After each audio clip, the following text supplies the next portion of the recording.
The news review segment of the show. We're about to dig into the newspapers, quite a number of them that we have here, like we do every morning. But I'm joined by Gifty Ando-Apia, who will be helping me do this. Gifty, good morning. Morning. Always good to have you. I hope you're doing well. I'm blessed. How are you? I'm also very well, just very tired. And you'll be finding out why when you come through later in the day. But let's start with you. Send Elvis a WhatsApp. Well, we'll see about that. We'll see about that. I just might do something next week. I just might, take a bit of a breather. Boy. Okay. Charlie, boys are bro. Boys are but it is well.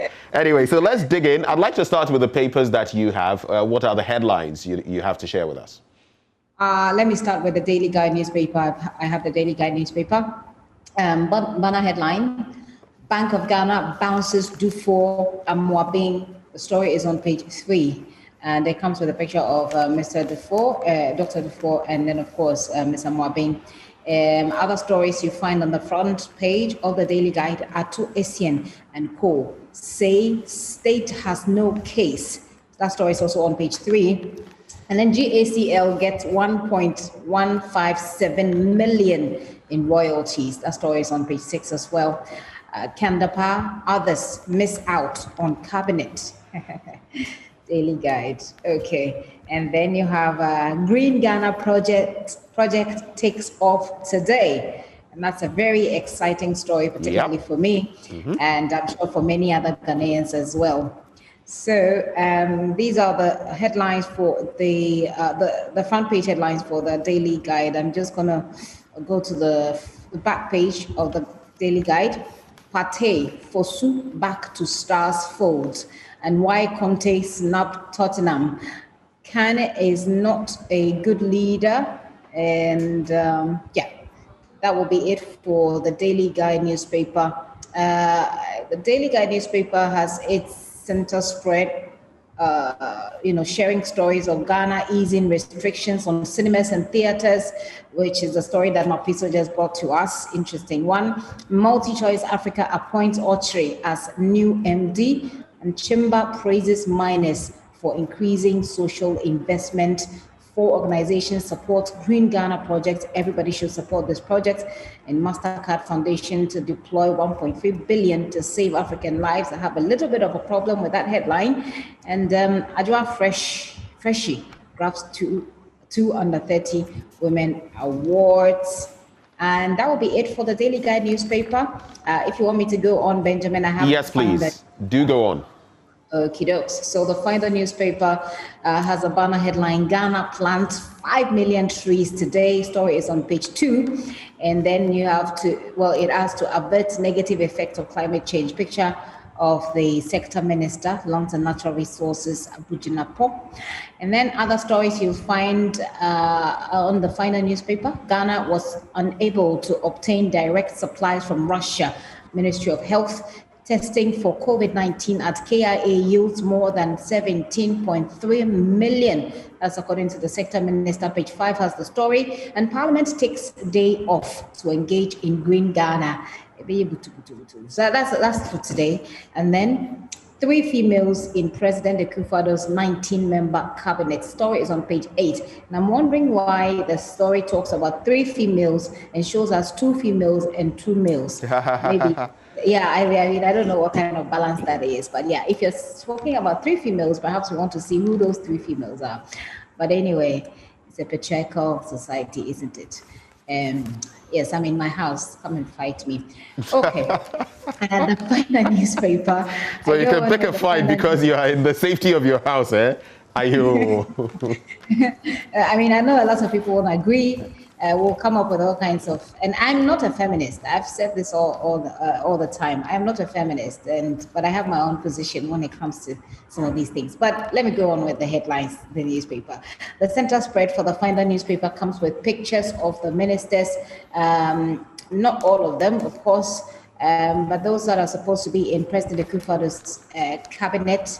You see all of them there. You've got the Interior Minister, you've got the Attorney General, you've got the Agric Minister, you've got Dominic Nitiwo, the Defense Minister, you've got the Lands and Natural Resources, the Trade Minister, Alan Chemateng, Energy Minister, Matthew Poku Prempe, Education Minister, Dr. Osei Trum, and of course the others that you find there, Hawa Kumsin, etc. So the finder gives you an idea of the members that are going to be President Akufo-Addo's cabinet. Then we have a very disturbing story: spousal murder. Court sets June 15 to rule on injunction restraining burial. I would love to know the details of that particular story.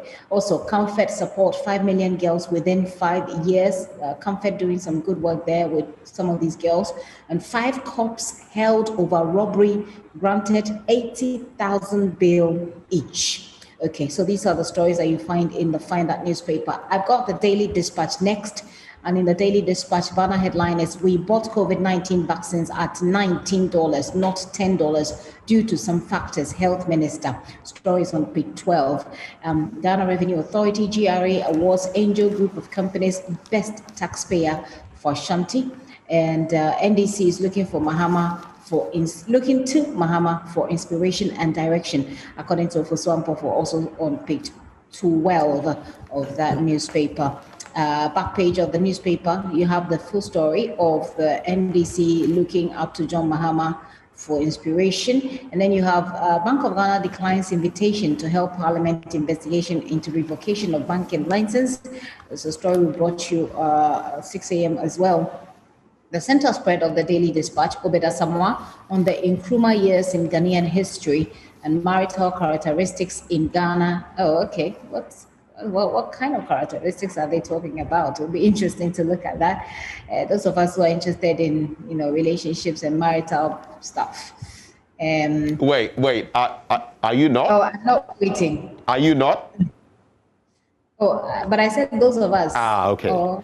I thought I'd heard those of you. I would have asked whether you were not, because the fundamentals would have exposed you, Gifty. Okay, speeding vehicles endangering our lives, residents of Playo, and population census and age structure in Ghana. It gives you a table that I suppose has the breakdown there. Finally, I have the Daily Statesman newspaper. Banner headline, "It's green Ghana today. President, Vice Speaker, Chief Justice lead national tree planting exercise. Sector Minister represented on the front page. And President names 19-member cabinet. And again, we have two of the only 3 females represented with the 6 top members for the paper, I guess. And then the other story you find there, second lady calls on WHO to improve access to clean energy. So the center spread for the Daily Statesman consolidates gains on anti-money laundering reforms, FIC advises, and PIAC reiterates call for national development plan. Okay, some advertisement there. I think that's about it for me and Benjamin. Okay, so let me get into the Daily Graphic newspaper. I'll come out with the headlines in a few minutes, and then we can delve into the major stories. Stamp out Galamsey, Chief Justice warns of stiffer punishment, but Anglo Gold Ashanti insists on political will. Passion for tree planting shoots figure to 10 million. I'll be telling you why. Let's find out. Are you planting a tree today? In your environs, are you planting a tree? It's something we are not really good at. You look at many houses, even in the so-called plush residential areas, and they are practically bereft of trees. How many more can we plant? And with our forest cover depleting at the rate it is, 80% currently, we cannot do without tree planting, especially if we want to survive global warming, climate change. Government receives 1.16 million from airport COVID-19 tests, and Graphic 3 others to benefit from SIGA capacity building. There are some international stories that I may not be able to get back to, so I shall quickly do them. And this one on page 5, Buhari tells youth to behave if they want jobs. I try not to dabble too much in international politics, especially because, I mean, in a way, we have our own problems to deal with. But I sometimes think when I hear of certain things happening in Nigeria that President Buhari still thinks, and this was back when he rose to power as a military general. Sometimes I get the feeling he still thinks he is back in that realm. I mean, this is just an honest, candid opinion. Once a soldier, always a soldier. But I mean, from Twitter ban to now telling the youth to behave lest they wouldn't get jobs. Let me just give you the details. So, no, but I mean, what's wrong with that though? To tell the youth to behave, else behave how? I mean, it's like saying it's like creating a carrot and stick situation, or saying you must do this lest I don't give you jobs. No, that's not how it works. Government has the responsibility of creating jobs for the people. Yes, government has a responsibility, but elderly people in society also have the privilege of, talking to people, talking to young people and advising them. I think it's just a matter of advising. And I mean, it's part of our culture to take advice from elderly people. So I don't see anything wrong with it. I think we stretch some of these. It has to be balanced. I think we stretch some of these cultural elements. It has to be balanced with government or the elderly people also executing their responsibilities. Apart from that, I mean. So if Gifty, you were told, you know what, you're looking for this public post and all of that, but you must behave in certain ways. I mean, outside of what is expected of you on a rational level. How would that make you feel? If I'm not behaving properly, I have to be told to behave properly. I have to be reminded. I have to, I disagree with you on this one. Not because I am fomenting, ill-advised behavior, but I'm saying it smacks of that very paternalistic, avuncular, overweening attitude of, hey, be this. Look, and I'm saying this on the back of the fact that we've had a Twitter ban, and now we have this. But let me just give you the details.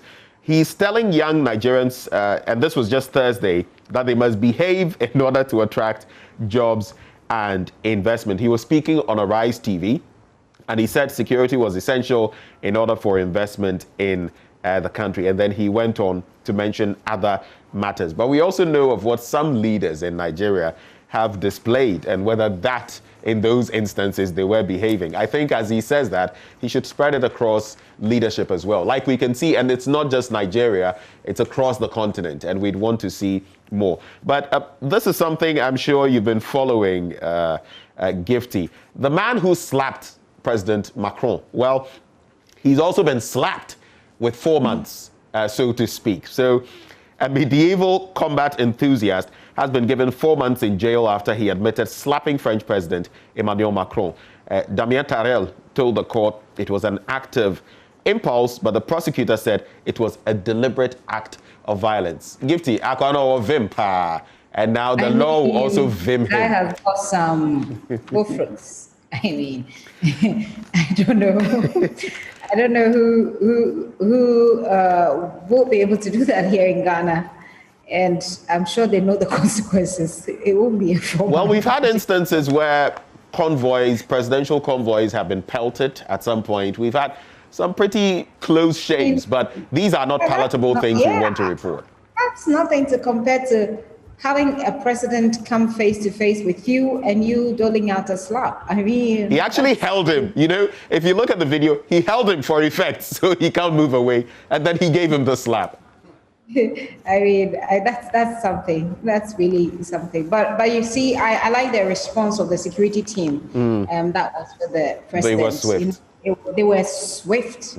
They were quick, and I think, that was some, thumbs up to them. Okay, you may not like somebody, but violence is certainly not the way to go. Definitely not. The finder, Ghana was unable to obtain direct supplies from Russia. That's the Ministry of Health. A lot of people have been talking about that. The whole talk about, we even beat it down from $25 to $19. And some people are saying, well, some are getting it for $10 and below. You even beat it down and it was $19. But that's something you've already looked at, just reiterating that. The Ghanaian publisher, Let's Join Hands to Green Ghana, that's the chief of staff urging Ghanaians. And there's the bit about Akufo-Addo naming his cabinet. Republic Press now. Sand-winning operator shot dead at Gomwa-Manso in the central region. And this bit about people getting shot dead. I know one of the papers talks about 3 robbery attacks. Now, we've been talking more about 2, but there was also the one at Afrikiko. And all of this shooting here and there is becoming a bit worrisome. Speaker urges judiciary to respect privileges of MPs. Would you like to react to that, Gifty?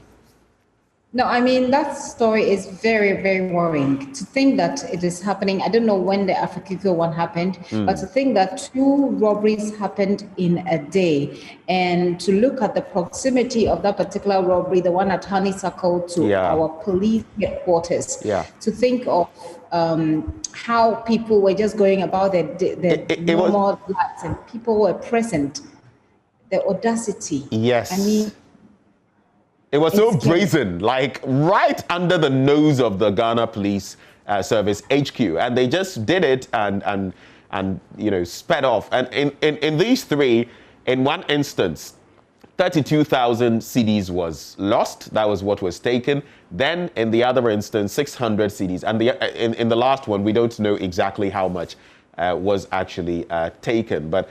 Just look at that, and we're even hearing that the gentleman who was shot in the belly, twice in the belly, is reportedly dead. He has expired. So these are dimensions that I feel we really ought to be paying attention to. And I think that since it happened 3 days ago, we haven't heard the police on this. We've been making attempts to get information from the police. We've had some assurance that they will get us some information. And I think, personally, that the police should come out and speak to some of these things, because then it gives the people confidence, and it gives the robbers the awareness, if they don't have it already, that the police is at work. And by now, I don't know what is going on already because we don't have the information, but by now, I want to hear a police system that has gone out there and has started some investigation, and a police officer who's telling us that we have some leads and we are getting because this was so close. And I think we really need to hear something from the police. We really do. Later, I would like you to share with me your thoughts on this, if you dare. 6 things every woman should know about wearing thongs. You can reserve your comments. That's in Republic Press newspaper. Akufo-Addo drops Ursula Kandapa from cabinet and blame middlemen for Sputnik V price hike. That's according to the Ministry of Health. And then NDC is the most successful party in Ghana. That's according to Esiedu Nketsia. Weekend today, armed robbers on the prowl. It talks about the recent incidents. Minority shocked over acquisition of Sputnik V vaccines. You can also check out some hot kente styles. I'll wrap up with the BNFT. It says government earns $1.16 million royalties, royalties from airport COVID-19 test. PURC Energy Commission to merge. That's another interesting one. The PURC and the Energy Commission are set to merge. And maybe the final one I'll highlight. Local rice farmers seek foreign support to stay in business as government and banks remain apathetic towards sector. That's a bit of a concern there. Gifty, 1 or 2 stories you'd like to highlight, and then I'll bring in another 1 or 2, and then it's a wrap. I was just going to comment on the cabinet ministerial, selection, if you like. But then this story about the rice production is worrying. I don't know why we just keep talking about things in this country and we just go back to square one. Like it baffles me. No, I'll tell you, it's a lot of talk and we don't walk our talk. It's like our laws. We have them, but we don't implement them a lot. I don't know if it's a sickness or if it's a mental problem that we have as a people. Well, I don't know about a mental problem though. I don't know. I think sometimes. I mean, as in, like, it's a mentality. It's the way we think. It's the way we see things. Is it that we just want to talk and move on? Like, I'm trying to figure it out. I don't get it. We've talked about rice and local production for so long. I don't know the details of this particular story, but the headline is worrying indeed, that local farmers are now seeking foreign support. At the end of the day, you say you want to ban, you want to stop importation, or you want to reduce the importation of rice because we can grow them here. So what's the point in not supporting the industry or not supporting the local people so that you can, reach your targets? Like, it's like, I don't know, it seems pretty much not rocket science, to me. But anyway, maybe it's we just have to pray. I don't know, but I think that the relevant industry players, the authorities should pay attention to this. Perhaps that would be Alan Chamating's, area, the trades minister. Maybe he wants to look into something like this, and we get some solution. But I wanted to comment briefly on the people who have made it onto President Akufo-Addo's cabinet. I'm a bit, mixed feelings. I've got mixed feelings about the representation of female representation. Okay. But one thing I find very interesting is how the newspapers have reported it. Many of them have taken the angle of the representation, the female representation. I think it's amazing that gradually we're getting to a point where that is becoming an important part of our storytelling. And initially you'd have people they'll just report and say maybe 9, and just talk about those who have been left out, which we've heard, some of which we have heard. But I like the representation that we're attaching to the story, where we're bringing out the fact that it's only 3 women who made it to the cabinet, right? So that you are highlighting the problem and subsequently you get the solutions to it. I wish that we could have a lot more women. And I don't know why the other women, somebody like Esla is not on the list. Other women who are, in government have not been on the list, but I'm sure as we go along, and I like the way we reported it, that some of these issues will come up and we will deal with it as a country. So yeah, that gives me some excitement. I wish the women all the best. Madam Cecilia, our own good friend Hawa Kumsen, Shelia Yokoboche, I wish them very well. And we pray that this team will be able to advise the president according to the problems we have, and we will have proportionate results as the president ends his second term shortly. Well, I'll do the story from the Daily Graphic newspaper on the court ruling on July the 8th in respect of Atu Essien's case. You remember him? So the Accra High Court will on July 8th this year rule on a submission of no case, and that was filed by the founder of the defunct Capital Bank, William Atu Essien, and 3 others accused of stealing depositors' funds, leading to the collapse of the bank. The other accused persons are the then managing director of the bank, Fitzgerald Odonko, and Tete Nete, the managing director of MC Management Services, a company said to be owned by Essien and Kate Kwate Papafio, a businesswoman. So on July the 8th, we look forward to the latest in respect of that no case petition. Then we have on page 2 of the BNFT, PURC Energy Commission to merge. And government is seriously considering the merger of the Public Utilities Regulatory Commission and the Energy Commission into one entity to enhance efficiency in regulation of the energy sector, the Deputy Energy Minister designate Mohammed Amin Adam has disclosed. So a merger, what would that achieve? You can get details from page 2 of the BNFT. Well, Gifty, this is where we get to draw the curtains. I know you're not going to be... If it's okay, to just quickly speak about this, the Mastercard Foundation to deploy this, the way that the story was couched, I just felt like... Okay, so very quickly on that one. Yeah, 1.3 billion to save African lives. I personally was looking at it from a representation point of view. And for me, representation is a big deal. That when you say 1.3 billion to save lives, you still have told the story. I mean, for me, when I looked at the headline, it sounded as if, anyway, African lives. It just didn't strike you right. Yeah, I just felt like lives. If they're deploying money to save lives, they're saving lives. Otherwise, it looks like this, white man coming to save African lives mentality. That's how it struck me, and I felt like I should just mention it. Maybe you've got some student of journalism watching. That's my perspective. I really think representation is key, right? And we should have paid attention to that particular story. Thank you. Refreshing as always, Gifty. And hope to see you later in the day as you come through. Okay. So let's do this right before we do let's do my joyonline.com, and then I'll just check out some birthday wishes very quickly. When you go to myjoyonline.com, government contracts another company to purchase 5 million Sputnik V vaccines at $26 per dose. And then Frontiers Healthcare Services and Ghana Airport Company arrangement at tip-off. That's according to Dafia Mekbo.